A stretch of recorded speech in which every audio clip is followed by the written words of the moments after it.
इस्लामाबाद में polytechnical advisory group का इजलास मुनक़द हुआ, जिसमें पोलियो की मौजूदा सूरत हाल, दरपेश चैलेंजेस और आइंदा हिकमत अमली पर गौर किया गया। वफाकी वज़ीर सेहत सैयद मुस्तफ़ा कमाल का इजलास में गुफ्तगू करते हुए कहना था कि पोलियो का खात्मा महज एक प्रोग्राम नहीं बल्कि एक कौमी मिशन है। पोलियो के खिलाफ हमारी जद्दोजहद में कीमती जानों की कुर्बानियाँ शामिल हैं। उन्होंने कहा कि पाकिस्तान को पोलियो फ्री बनाने के लिए हमारी सियासी और अमली वाबस्तगी गैर मुतज़लज़ल है और वैक्सीनेशन को मजबूत बनाना हमारी बुनियादी तरजीह है।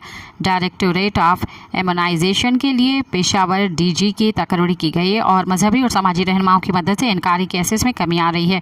मुस्तफ़ा कमाल ने कहा कि पोलियो के खिलाफ हमारी हिकमत अमली जारहाना और साइंसी शवाहिद पर मबनी है। जनूबी खैबर पख्तूनख्वा में रसाई के चैलेंजेस से निमटने के लिए सूबाई सतह पर मरबूत इक़दामात जारी हैं। सब्सक्राइब कयो अवामी न्यूज़ HD के ताज़ा तरीन ख़बरुन ला ॾिसंदा रहो अवामी न्यूज़ HD।